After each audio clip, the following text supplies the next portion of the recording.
أعوذ بالله من الشيطان الرجيم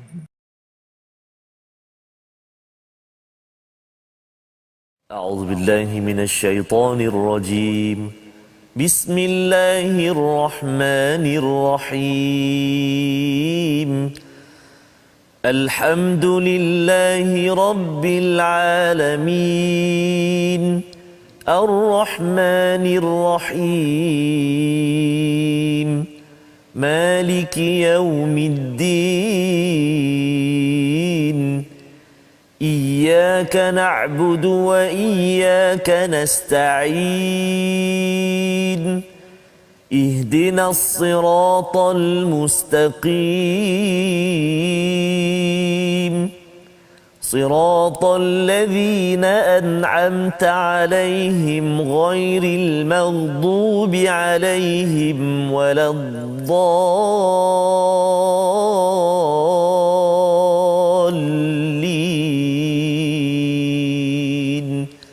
آمين صدق الله.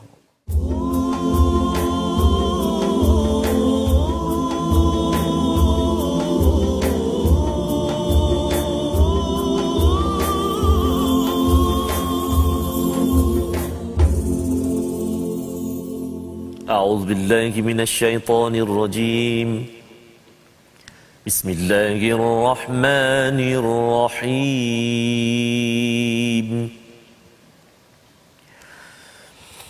اقترب للناس حسابهم وهم في غفلة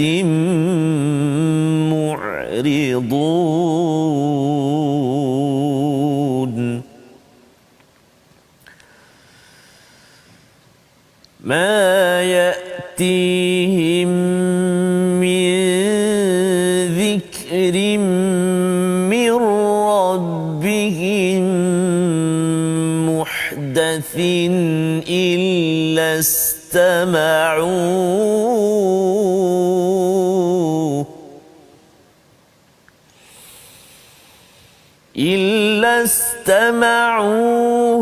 وهم يلعبون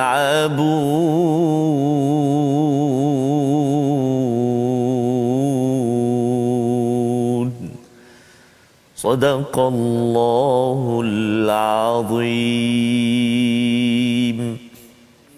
Astagfirullahalazim. Assalamualaikum warahmatullahi wabarakatuh. Alhamdulillah wassalatu wassalamu ala Rasulillah wa ala alihi wa man wala syada la ilaha illallah syadana Muhammadan abduhu wa rasuluhu. Allahumma salli ala sayidina Muhammad wa ala alihi wa sahbihi ajma'in. Amma ba'du. Apa khabar tuan-tuan dan puan yang dirahmati Allah sekalian?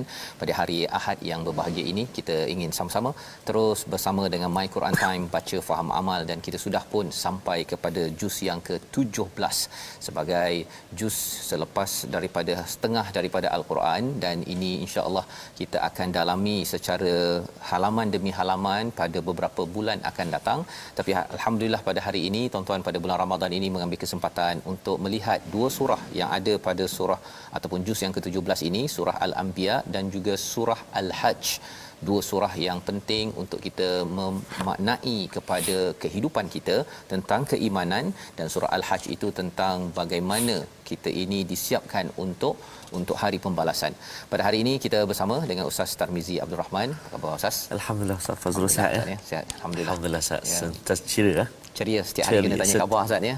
Ada yang tanya mengapa setiap hari kena tanya khabar? Ya alhamdulillah. Ya pasal nak dengar alhamdulillah. Betul Ustaz. Ya. Jadi tuan-tuan jangan segan untuk bertanya pada kawan-kawan ya, apa khabar tuan-tuan yang berada di online. Kalau sihat alhamdulillah, kalau tak sihat jawab apa Ustaz? Alhamdulillah juga ya, kerana masih lagi diberi peluang pada hari ini untuk kita melihat kepada bait-bait ataupun perkataan kalam daripada Allah Subhanahu Wa Taala untuk kita ambil pelajaran sebagai sumber hidayah. Itulah hadiah paling bermakna yang Allah ajarkan untuk kita mohon pada setiap hari pada waktu solat kita 17 kali sehari, untuk kita dapat hadiah yang penting memimpin di sini sampai di syurga Allah Subhanahu Wa Taala. Pada hari ini kita insya-Allah akan melihat pada juz yang ke-17 ya, pada halaman 322 surah Al-Anbiya, surah yang ke-21 surah Makkiyah. Kalau kita perasan daripada juz 11 hingga juz yang ke-17 ini semuanya ini berkaitan dengan makiyah, ya, tentang ayat yang memberi keimanan, memberi motivasi tentang psikologi diri. Tetapi kalau kita melihat kepada surah Al-Hajj nanti, kita akan sampai kepada surah Madaniyah berkaitan dengan sosiologi, bagaimana dinamik hubungan di antara manusia yang Allah perihalkan kepada kita untuk kita ambil pelajaran. Jadi apakah yang kita akan ikuti, ya, secara ringkas tuan-tuan, kalau perasan daripada juz 11 hingga 30, ya, yang kita akan baca, kita belum lagi bincang halaman demi halaman dalam My Quran Time. Yang itu kita akan mula bincang selepas daripada Syawal, mula balik juz yang ke-11. Cuma bila kita baca pada bulan Ramadan ini, ambil kesempatan Ustaz, ya, sebenarnya bila saya tertanya-tanya mengapa orang nak khatam Quran. Betul, Ustaz. Pasal dulu bila saya nak cuba khatam Quran, kadang-kadang tak khatam-khatam, kan, ataupun bila baca tu dia rasa macam apa ke benda je ni, kan, ya, tapi insya-Allah pahala dapat. Betul, pahala dapat, ya. Cuma bila saya lihat balik pada ulama, ada yang khatam 2 hari sekali pada bulan Ramadan. Betul, ada yang sampai 2 kali sehari. Rupa-rupanya bila kita dah tadabbur ayat, Ustaz, ya, yes, bila kita ulang balik tu, kita akan ingat balik, ini point dia, ini point dia, kan. Tetapi ia akan memberi kesan yang berbeza berbanding dengan kalau kita tak faham lah, ya. Kalau tak faham tu kita rasa sekadar nak menghabiskan sahaja. Pahala dapat, alhamdulillah, Allah beritahu bahawa bacaannya ibadah, tetapi mungkin kita tak dapatlah sesuatu yang baru, ya. Minda kita ni, dia kalau dapat sesuatu yang baru, dia lebih manis lagi ketika membaca tersebut. Dan mungkin pengalaman Ustaz di bulan Ramadan ini, Ustaz jadi imam tarawih, Ustaz biasa baca ikut juzuk ke ataupun ayat pilihan, Ustaz? Biasanya mengikut pertama mengikut masjid lah. Masjid ataupun surau yang menjemput itu, kadang-kadang dia dah ada ayat-ayat yang menjadi sambungan pada setiap malam. Sambungan. Dan ada juga yang masjid yang menyatakan bebas. Mana boleh baca mana-mana ayat. Jadi kalau sambungan itu sambungan lah. Kalau pilihan ayat-ayat yang bebas tu, saya akan pilihlah ayat-ayat yang memang saya memahami maksudnya. Antara ayat yang saya suka, ayat yang tentang infak lah. Perumpamaan orang yang infak, lepas tu jangan membatalkan infak. Dan kadang-kadang saya akan sebut juga ataupun saya akan selitkan sedikit peringatan-peringatan tu, kalau ada kesempatan sebelum solat ataupun ketika tazkirah tu. Maksudnya Ustaz tadabbur sebelum tu lah. Ada sikit-sikit lah kalau kesempatan lah. Banyak kena Tuan Syekh lah. Masya-Allah. Okey. Baik, jadi itu peringatan. Bila cakap tentang peringatan itu, Ustaz, ya, penting antaran pada ayat yang pertama ni Allah mengatakan iqtaraba linnas, ya, sudah semakin dekat kepada manusia perhitungan amal mereka, hisabuhum, maksudnya hari kiamat, wahum fi ghaflatin mu'ridun, tetapi mereka ini dalam keadaan lalai, Ustaz, ya.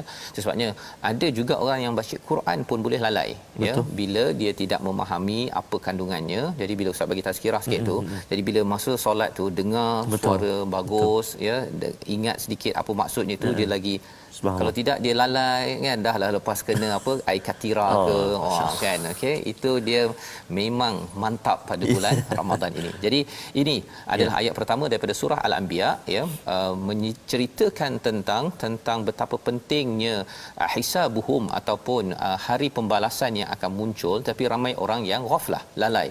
Dan pada ayat yang kedua, setiap kali diturunkan kepada mereka ayat-ayat baru daripada Tuhan, mereka mendengarnya sambil bermain-main, ya. Jadi surah Al-Anbiya ini cerita berkaitan dengan nabi-nabi. Perjuangan mereka adalah untuk mengingatkan tentang hisabuhum, ya, iqtaraba linnas, telah hampir sebenarnya hari kiamat ini, agar jangan kita lalai sehingga kan kita rasa tak kisahlah, ya, apa yang kita nak buat. Padahal sebenarnya Nabi membawa naba, ya, membawa berita besar, dan berita besar itu adalah tentang kehadiran hari pembalasan. Jadi dalam halaman yang ini kita tengok tentang peringatan ataupun para rasul yang manusia realisasi janji untuk mereka dan Al-Quran. Maksudnya rasul dihantar ini, kalau Nabi sallallahu alaihi wasallam dihantar dengan wahyu, adalah untuk membawa janji-janji Allah, ya, untuk menceritakan apa hakikat kehidupan di sini dan juga sampai ke sana. Pada halaman 322 ayat yang ke-11, dan berapa banyak penduduk negeri yang zalim telah kami binasakan dan kami jadikan generasi yang lain setelah mereka itu sebagai penggantinya. Iaitu zalim, maka Allah akan hancurkan, Allah akan gantikan. Perkara ini berlaku sepanjang zaman untuk kita ambil pelajaran bahawa kalau kita hidup zaman sekarang, kita ni zalim ke tak zalim? Kalau kita tak zalim, harapnya kitalah yang akan terus mentadbir, memimpin ustaz ya. Tetapi kalau zalim, malah zalim ini bukan sekadar orang cakap oh orang negara bukan Islam yang zalim. Sebenarnya banyak sekarang ni negara umat Islam yang zalim. Lebih zalim lagi daripada kalau contoh di Finland kan. Kebanyakannya mereka bukannya orang Islam. Tetapi mereka mengamalkan mencegah kemungkaran, menegur ya, mungkin mereka tak beriman saja lagi. Tetapi kalau di negara-negara umat Islam sebahagiannya ada yang bila orang tegur saja, ada penceramah tegur sikit je kena gam ya. Jadi perkara itu yang kita harap jangan sampai ia berlaku dalam negara kita ini. Dan pada ayat 25 pada halaman 324, wama arsalna min qablika min rasulin illa nuhi ya, Allah nyatakan rasul itu diutuskan dengan wahyu, la ilaha illa ana fa'budun ya, iaitu seruannya tidak ada Allah, tidak ada pencipta, tidak ada ilah kecuali Allah, maka beribadahlah, hambakan diri kepada Allah Subhanahu Wa Taala. Itulah mesej yang dibawakan oleh para rasul yang disampaikan dalam halaman ini. Dan pada halaman 26 ataupun ayat 26, mereka berkata Tuhan yang Maha Pemurah telah menjadikan malaikat sebagai anak. Maha suci Allah, sebenarnya mereka para malaikat adalah hamba-hamba yang dimuliakan ya. Jadi ada yang kata manusia sebagai anak Tuhan, orang Kristian. Ada juga orang yang kata angel kan, malaikat pula sebagai anak Tuhan. Macam-macam dia letak istilahnya Cupid lah kan, dia letak apa rupa ada kepak yang comel-comel tu kan. Macam-macam. Orang manusia ni kreatif kan, tetapi kalau kreatif untuk buat baik berbanding dengan kreatif untuk mensyirikkan Tuhan, ini perkara yang perlu diberi perhatian. Dan Nabi hadir ya adalah untuk mengingatkan perkara ini. Jangan sampai kita tersilap di dalam kehidupan. Baik, pada halaman 325 ya, dan apabila orang-orang kafir itu melihat engkau wahai Muhammad, mereka hanya menjadikan engkau sebagai bahan ejekan. Mereka mengatakan adakah ini orang yang mencela Tuhan-Tuhanmu, padahal mereka yang ingkar mengingat Allah yang Maha mengingat. Jadi dia Allah yang Maha Pemurah. Dia kata bahawa Nabi ini mencela agama mereka, tapi sebenarnya Nabi nak bawa kepada kebaikan. Betul. Ya. Dan ini passage yang kita kena selalu ingat di dalam Al-Quran. Kalau ada bercakap tentang Kristian, Nasrani, Yahudi ataupun agama-agama lain, bukan untuk mencela tetapi untuk membawa kepada kebenaran. Kita tak mengejek, malah sebenarnya apa yang berlaku kepada Nabi Muhammad, mereka menjadikan Nabi itu sebagai bahan ejekan ya. Dia kata begitulah, beginilah, apa sebagainya. Yang ini kita kena sama-sama pasakkan agar kita percaya bahawa Nabi ini bawa perkara yang benar, dan inilah surah untuk menguatkan diri kita committed kepada kebenaran yang dibawa oleh Rasul sallallahu alaihi wasallam. Kita baca satu ayat daripada halaman 326 ayat 45. Allah menyatakan tentang perkataan yang diajarkan pada Nabi Muhammad sallallahu alaihi wasallam, sesungguhnya aku hanya memberimu peringatan sesuai dengan wahyu. Kita baca ayat 45 bersama Ustaz Tarmizi. Terima kasih Ustaz Fazrul. Tuan-tuan dan puan-puan sahabat Al-Quran dikasihi Allah Subhanahu Wa Taala sekalian, antara huruf yang perlu kita beri perhatian dalam ayat ini iaitu huruf ha bil wahyi. Huruf ha kat situ, tapi ha itu dalam keadaan sukun ataupun mati. Maka kita kena bunyikan juga ha dia tu bil wahyi kan. Jadi kita cuba kita praktikkan ayat yang ke-45 di halaman 326. A'udzu billahi minasyaitonir rajim. Qul innama unzirukum bil wahyi wa la yasma'u الصم الدعاء إذا ما ينذرون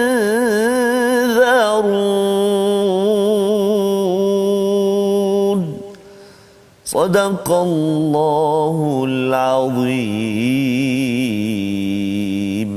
Surah Al-Azim ayat 45, katakanlah wahai Muhammad, sesungguhnya aku hanya memberimu peringatan sesuai dengan wahyu, tetapi orang-orang yang tuli tidak mahu mendengar seruan apabila mereka diberi peringatan. Jadi rasul yang datang ya, nabi yang datang ini adalah untuk memberi inzar, memberi peringatan, tetapi mereka tidak mahu mendengar. Mereka tidak mahu mendengar, padahal Allah memberikan kepada Nabi sallallahu alaihi wasallam, kepada rasul-rasul yang ada ini wahyu untuk memberi peringatan. ya, memberi peringatan pasal apa? Untuk mengelakkan daripada lalai dalam kehidupan, untuk menyiapkan diri kepada hari pembalasan ataupun hari akhirat. Inilah konsisten mesej ini yang disampaikan pada ayat 45, pada ayat 46, jika mereka ditimpa sedikit sahaja azab Tuhanmu, pastilah mereka berkata, celakalah kami, sesungguhnya kami termasuk orang yang selalu menzalimi diri sendiri. Jadi dia rasa kalau susah saja Ustaz, dia akan mengaku, dia rasa okey, rasa bersalah, tetapi kadang-kadang lepas itu dia rasa kecewa. Kalau dia dapat kebaikan, dia kata aku punya. Ini adalah psikologi manusia, tetapi bagi orang yang sentiasa beriman kepada Allah SWT, dia tak kata begitu. Bila dia beri ujian, dia akan selalu mengucapkan inna lillahi wa inna ilaihi raji'un yang kita belajar daripada surah Al-Baqarah, ya, ayat yang awal-awal dahulu. Ya. Baik. Jadi bermula daripada ayat 48, kita bermulalah kisah nabi-nabi. Pasal nama tajuknya pun Al-Anbiya, 48 hingga 50 kisah Nabi Musa. Ya, kemudian pada ayat 51 hingga 58 muka surat yang seterusnya itu 50 sampai 58 bercerita tentang Nabi Ibrahim. Nabi Ibrahim ni lebih awal lagi, tetapi Nabi Musa dikedepankan. Dikedepankan pasal apa? Pasal bercakap tentang perjuangan ini sama saja. Tak kisahlah depan belakang, sebenarnya semuanya adalah perjuangan untuk abdikan diri kepada Allah Subhanahu Wa Taala. Pada ayat 59 hingga 65, kalau tuan-tuan tengok nanti, adalah tentang bagaimana kisah Nabi Ibrahim menghancurkan patung-patung, ya, yang sengitlah, maksudnya mereka tak puas hati dengan Nabi Ibrahim. Masih lagi kisah Nabi Ibrahim disambung dengan kemenangan mutlak Nabi Ibrahim pada ayat 66, ya, iaitu Nabi Ibrahim berkata apa? Mengapa kamu menyembah selain daripada Allah sesuatu yang tidak dapat memberi manfaat sedikit pun dan tidak pula mendatangkan kemudaratan. Panjang, ya, kisah Nabi Ibrahim. Kemudian dibawakan pula nikmat lain kepada Nabi Ibrahim, iaitu diselamatkan Nabi Lut pada ayat 71 hingga 73. Ya, kami selamatkan Ibrahim dan Lut ke sebuah negeri yang telah kami berkati untuk seluruh alam. Nabi Ibrahim satu tempat, Nabi Lut satu lagi tempat, tetapi Allah selamatkan dua-dua kerana apa? Kerana tauhid. Pelajaran untuk kita apa?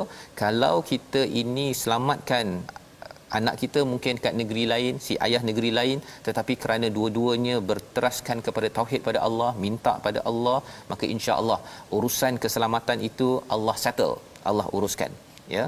Dan seterusnya dibawakan kepada kita pada ayat 74 pada halaman 328 itu, iaitu kisah Nabi Lut dan disambung kisah Nabi Nuh pada ayat 76. Ya, ayat 76 tuan-tuan baca kisah Nabi Nuh, iaitu ketika dia berdoa, kami perkenankan doanya lalu kami selamatkan dia bersama pengikutnya daripada bencana yang besar. Mengapa Allah perkenankan? Kerana mereka berjuang. Itu sebabnya dalam hidup kita tuan-tuan, kalau kita minta barang ke, kita minta kereta ke apa ke, ia perlulah untuk kebaikan, untuk perjuangan yang itu lebih mudah untuk dikabulkan oleh Allah Subhanahu Wa Taala. Minta untuk diri sendiri ni pun boleh, ya. Iblis pun ada minta Allah untuk tangguhkan dia mati, kan, untuk menggoda. Allah kabulkan. Tetapi untuk perjuangan itu yang Allah suka. Tapi kalau untuk diri sendiri, untuk kepentingan peribadi sahaja, itu Allah boleh kabulkan, tetapi ianya mungkin tidak menjemput rahmah daripada Allah Subhanahu Wa Taala, seperti mana iblis dia sampai kena laknat oleh Allah Subhanahu Wa Taala. Pada ayat yang ke-78, ya, 78 pada muka surat 328 ni kisah Nabi Daud dan Nabi Sulaiman. Kelebihan mereka apa? Mereka ini boleh memimpin, ya, mereka boleh memimpin, menjadi hakim, tetapi mereka gunakan management, kepimpinan sebagai asas untuk menyebarkan tauhid. Ya, pasal pandai memimpin, menjadi ketua, dia gunakan untuk menyampaikan tauhid. Jadi masing-masing nabi ini ada cara. Nabi Lut dengan menegur kepada masalah sosial untuk menyampaikan tauhid, ya. Dan kemudian pada ayat yang ke-83 pada halaman yang ke-329 kita bercerita tentang Nabi Ayub. Kemudian Nabi Ismail pada ayat 85, ya, Nabi Ismail, Nabi Idris, Nabi Zulkifli, dan kemudian disambung Nabi Yunus pada ayat 87, dan kisah Nabi Zakaria dan Yahya pada ayat 89. Ini saya senaraikan saja, jadi tuan-tuan tahu dah apa kisahnya. Dan kemudian dibawakan pada ayat yang ke-92, ya, 92 ini kita nak baca dulu ayat 91 dan 92 ini kisah tentang Sayyidatina Maryam. Silakan Ustaz. Terima kasih kepada Ustaz Fazrul. banyak sekali kisah-kisah para anbiya dalam Anbiya. surah Al-Anbiya ini. Al-Anbiya. Memang dah nama sesuai lah. Ya. Jadi subhanallah, kerana tuan-tuan dan puan-puan, sahabat Al-Quran yang dikasihi Allah SWT sekalian, jangan khawatir, jangan risau.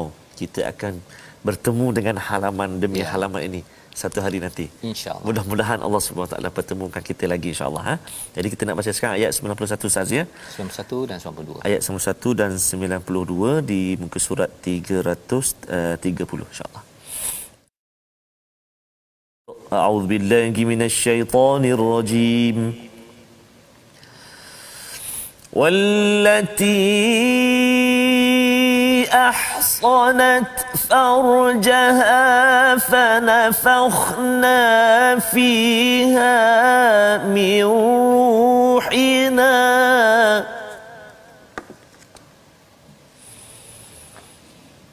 فنفخنا فيها من روحنا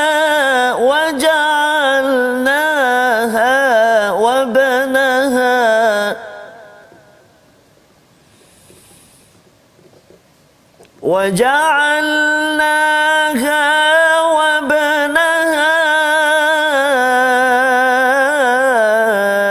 آية للعالمين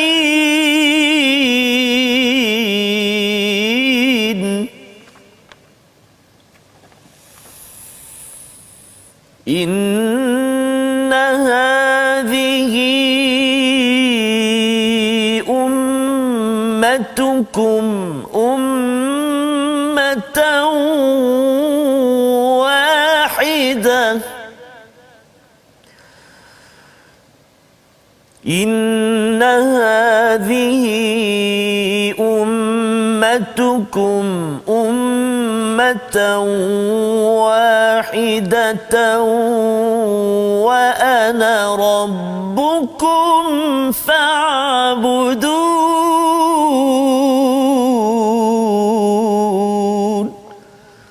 صدق الله العظيم. Surah Al-Azim ayat 91. Dan ingatlah kisah Maryam yang memelihara kehormatan, lalu kami tiupkan roh daripada kami ke dalam tubuhnya, kami jadikan dia dan anaknya sebagai tanda kebesaran. Siapakah anaknya? Nabi Isa alaihi salam. Dan kita melihat kepada nabi-nabi senarainya telah pun kita lihat sebentar tadi.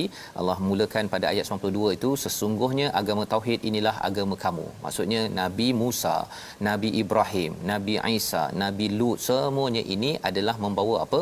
Membawa tauhid yang satu, ya, wa ana rabbukum fa'budun, untuk beribadah kepada Allah dalam kehidupan seharian. Inilah pada halaman 330 Allah nyatakan, tapi ada orang yang degil, ya, dan muka surat akhir pada surah Al-Anbiya pada muka surat 331 itu Allah menceritakan tentang keadaan orang yang kafir, orang mukmin di akhirat, serta keadaan langit di sana, ya, dan juga nabi adalah rahmat yang dihadiahkan oleh Allah Subhanahu Wa Taala, ya, sebagaimana kita lihat ayat 107, ya, kita lihat bahawa wama arsalnaka illa rahmatan lil alamin. Ya, sesungguhnya tidaklah kami utuskan kepadamu, ya, wama arsalna, kami utuskanmu kecuali menjadi rahmat kepada seluruh alam. Jadi nabi-nabi ini adalah tanda rahmat Allah, tanda kasih sayang Allah. Allah ingin kita kembali mendapat rahmat Allah, terus menggapai dan akhirnya kita dapat menuju rahmat Allah di akhirat, menuju syurga Allah SWT dengan ikut kepada para nabi. Jadi insya-Allah kita akan menyambung kepada surah Madaniyah selepas ini, surah Al-Hajj. Kita berehat sebentar dalam My Quran Time, baca faham amal insya-Allah.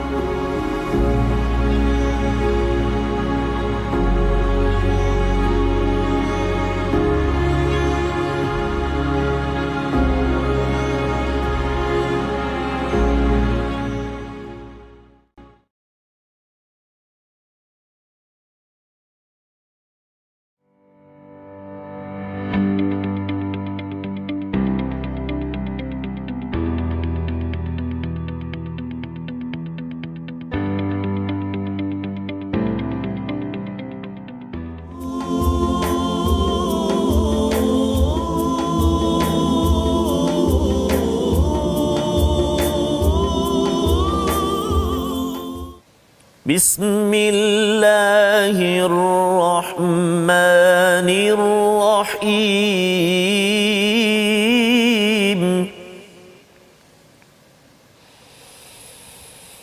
Ya ayyuhan nasu ittaqu rabbakum inna zalzalatas sa'ati syai'un 'azim.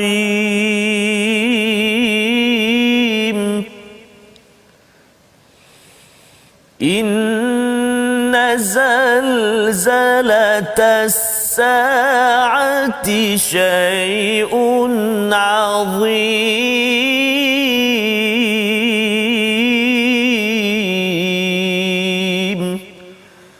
Sadaqallahul azim.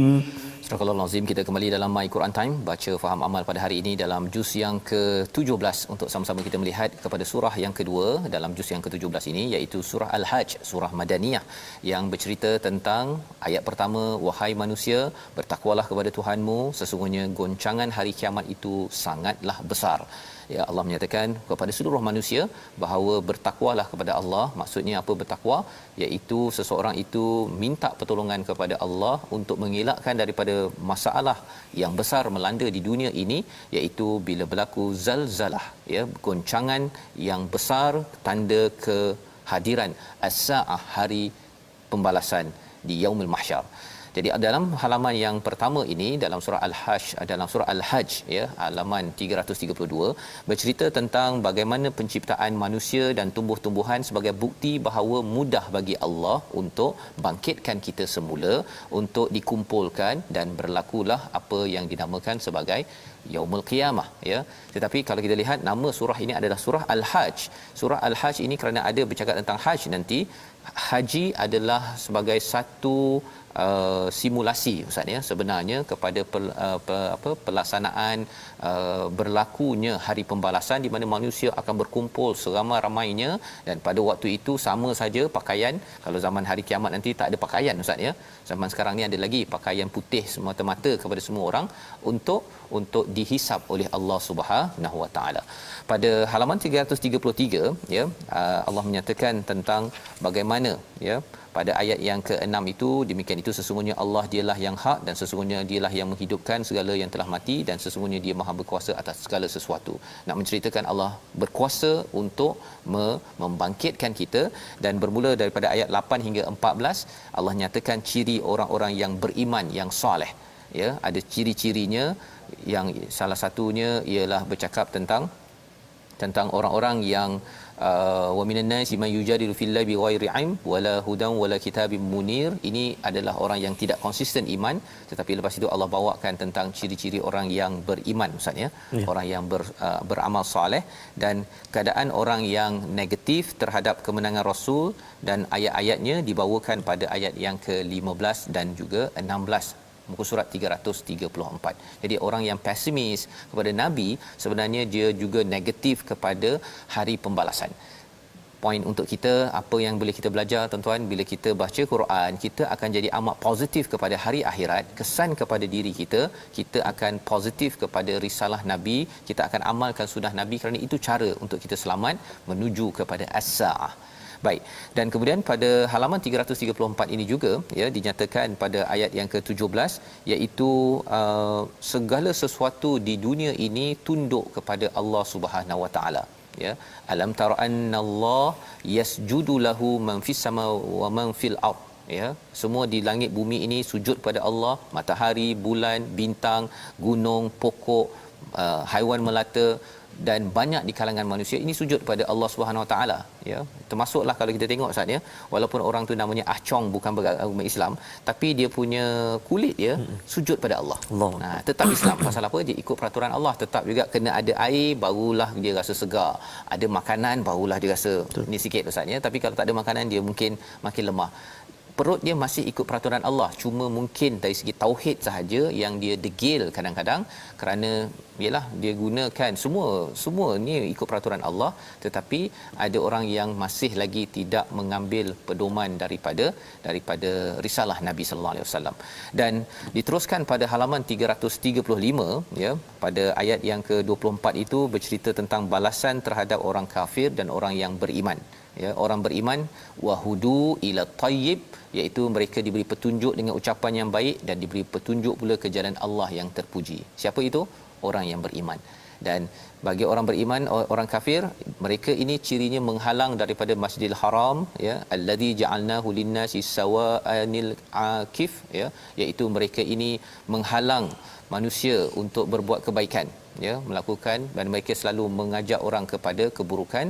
Jadi Allah kata dalam ayat 25, nescaya akan kami rasakan kepadanya siksaan yang pedih ya bagi sesiapa yang kufur dan menghalang daripada jalan Allah Subhanahu Wa Taala.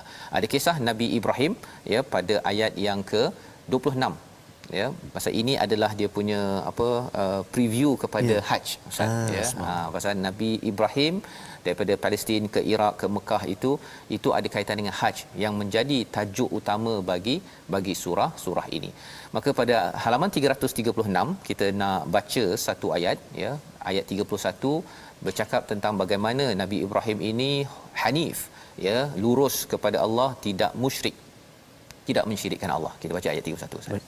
Ustaz, tuan-tuan dan puan-puan, sahabat Al-Quran yang kasih Allah Subhanahu sekalian, jom kita baca halaman 336 ayat yang ke-31 atas sekali insya-Allah. Kalau kita perhatikan kalimah dia tu Ustaz, hunafa'a dengan as-sama'i, dua-dua tu mat wajib. So kena baca panjang tu. Boleh baca 4 5 harakat insya-Allah. Kita cuba insya-Allah, jom. A'udzubillahi minasyaitonir rajim. حنفاء لله غير مشركين به ومن يشرك بالله فكأنما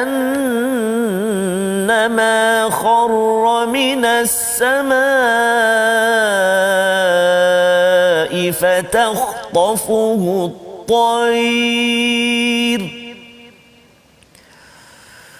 فتخطفه الطير أو تهوي به الريح في مكان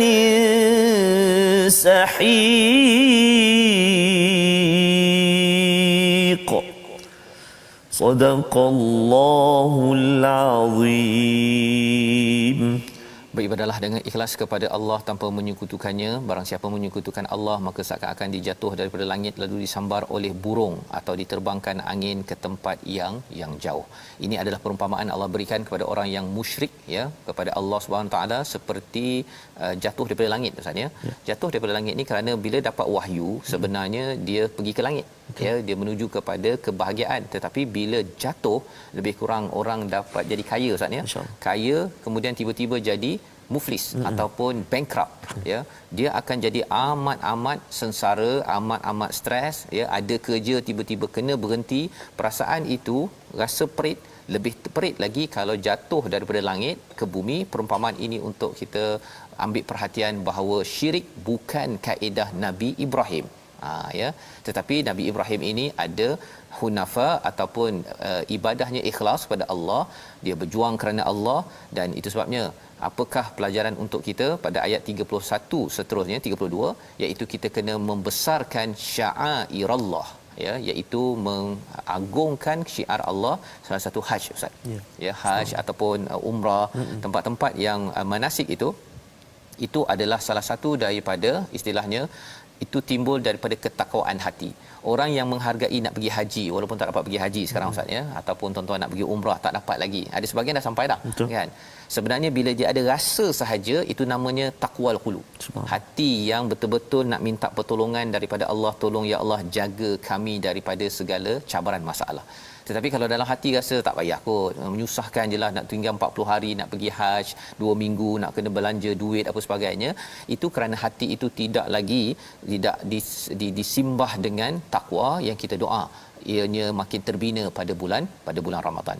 Maka ini adalah syiar Allah. Allah nyatakan pasal haji di sini, ya, tentang mengingat Allah, dan kita melihat pada halaman 337, ya, diizinkan berperang bagi orang yang diperangi kerana sesungguhnya mereka dizalimi dan sesungguhnya Allah Maha berkuasa menolong orang itu, mereka itu, iaitu orang diusir daripada kampung halamannya tanpa alasan yang benar hanya kerana mereka berkata Tuhan kami ialah Allah Subhanahu taala. Jadi ini bercakap tentang perjuangan, ya, dan tidak boleh berperang sebenarnya di Masjidil Haram, ya, di tanah haram, tetapi pada bulan-bulan yang diharamkan. Tetapi kalau katakan diserang, itu dibenarkan. Allah bawakan perspektif ini agar kita yakin bahawa sebenarnya umat Islam adalah umat yang menuju kepada keamanan. Tetapi kalau diserang sahaja, kita perlu melindungi diri sebagaimana kita belajar daripada surah ke-8, 9 surah Al-Anfal dan juga surah At-Taubah. Muka surat 338 kita nak baca ayat 47 dan 48 untuk kita memahami, ya, tentang mereka yang meminta untuk disegerakan azab. Apa respon daripada Allah SWT dan apa pelajaran untuk kita? Kita baca dahulu. Masya-Allah. Ayat yang ke-47 dan juga ayat yang ke-48, Ustaz. A'udzubillahi minasyaitonirrajim. وَيَسْتَعْجِلُونَكَ بِالْعَذَابِ وَلَنْ يُخْلِفَ اللَّهُ وَعْدَهُ وَإِنَّ يَوْمًا عِندَ رَبِّكَ كَأَلْفِ سَنَةٍ مِّمَّا تَعُدُّونَ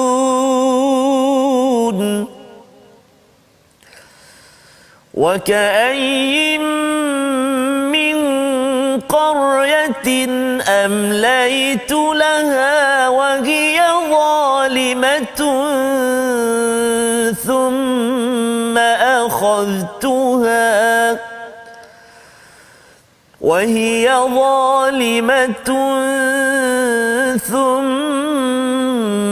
أَخَذْتُهَا وَإِلَيَّ الْمَصِيرُ.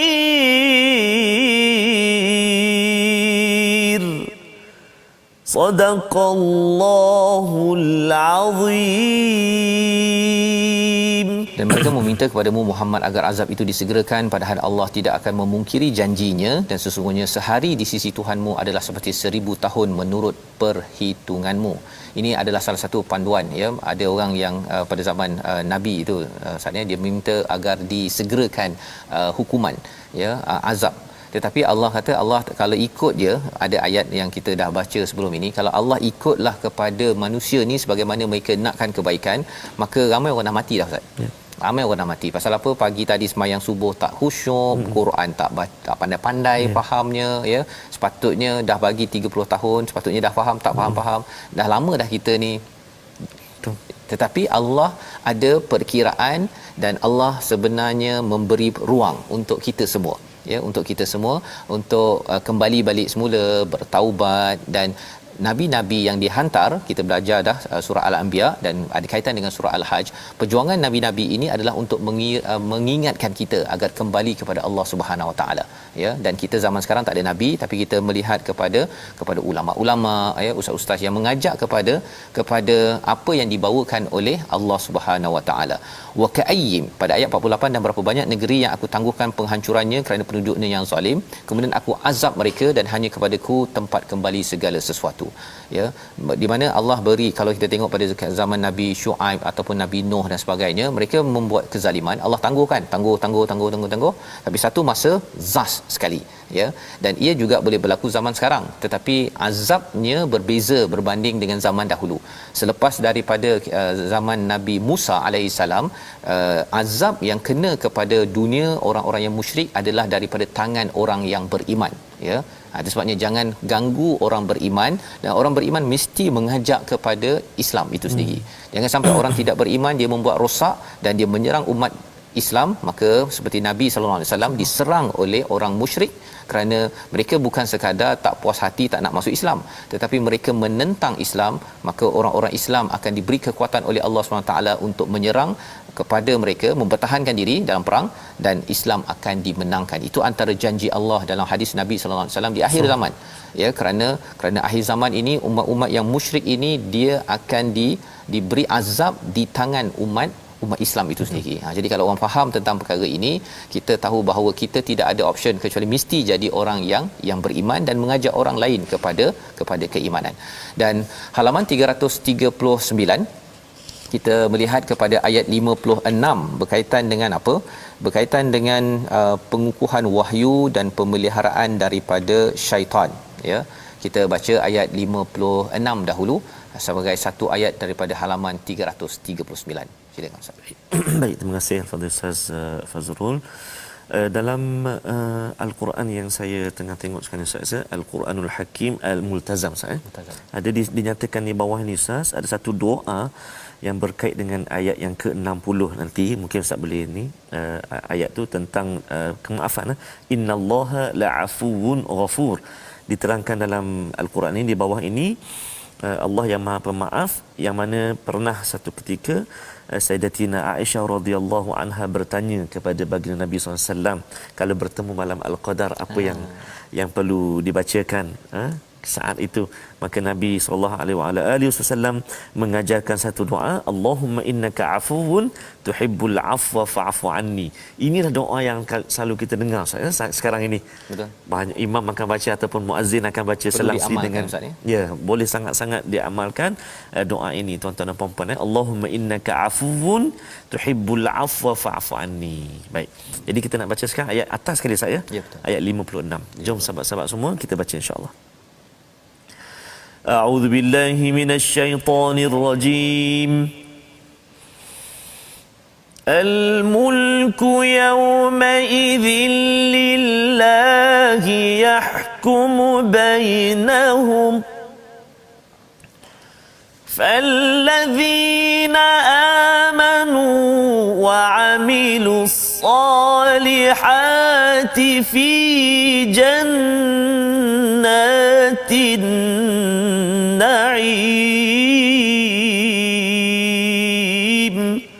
صدق الله العظيم.